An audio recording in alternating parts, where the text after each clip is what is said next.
this is where we've had a few barbecues and stuff here. We used to call it Duck Park. And then, yeah, it's a good little park for the dogs to just run around.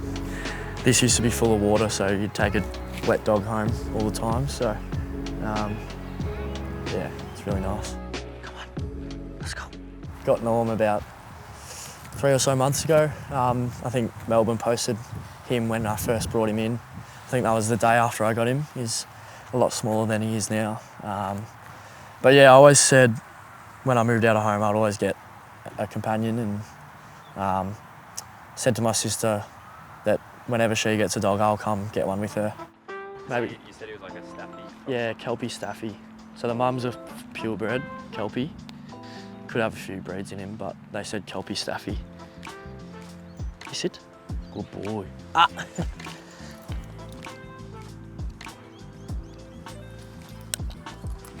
Go on. Still runs like a puppy.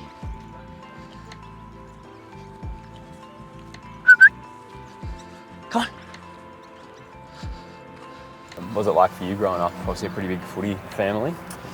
Yeah, I was a little footy nuffy. Loved the Saints from Dad. And yeah, used to play 3 games of footy on the weekend.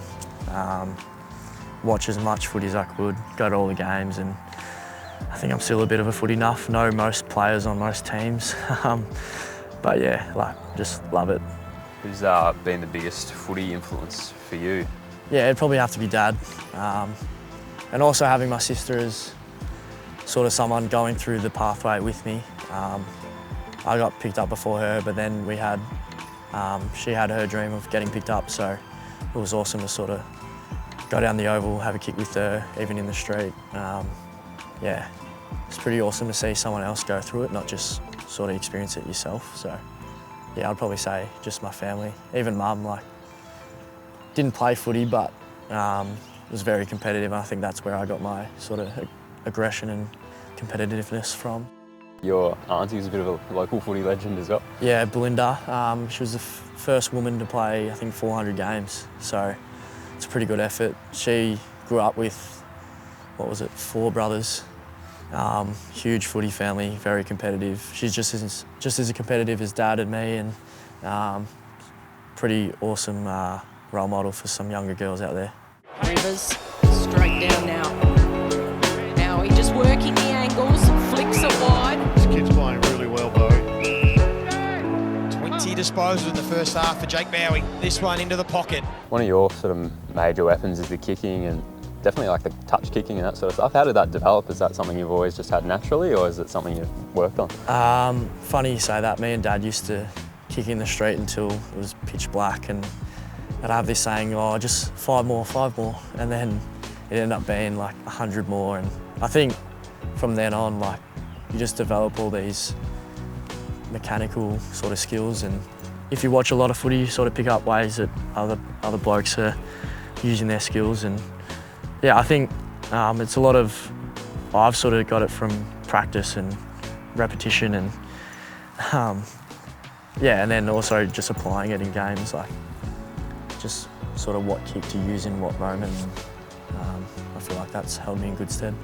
And your career itself obviously started off very hot with those 17 in a row and a flag and that sort of thing. Has the last few years sort of put a bit of perspective on how that career started off? It definitely has. I was pretty fortunate to come in at that time, and I don't take it for granted, obviously. But yeah, my second year when I got dropped was a big wake-up call. Like, footy's not always that easy, as Chappie used to say when we won 17 in a row. But yeah, especially this year, starting the way we did, like, it does get hard and does put it in perspective.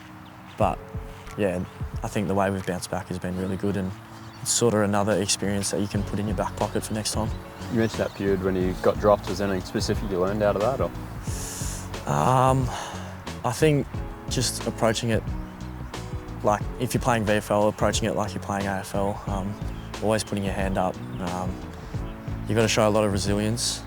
It's easy to sort of get cranky and, I guess, go into yourself and not help other blokes, but ultimately we're all trying to make the AFL, and there's a lot of players that haven't played any games yet. So, yeah, I think it's a good experience to have. Just, yeah, not to get too carried away with how you're going, and I think that's might have been what I did. I was at the top level for a bit and had all this success and just thought it was going to happen. So, yeah, it is a tough thing, but we'll get through it. You're playing some of the best footy of your career at the moment, and what's gone into that? A lot of people have asked me this, and I'm not too sure. I think maybe a bit more responsibility. I've moved out of home and obviously picked up Norman, so I've got a bit more responsibility on my hands, and I think, yeah, I've realised how lucky I am to play AFL as a job. And yeah, I've just been trying to show effort in training, games, just in every way. So, yeah, I think Norman might get run over here. Come on! You've done pretty well. Yeah. Don't get run over. Don't get run over.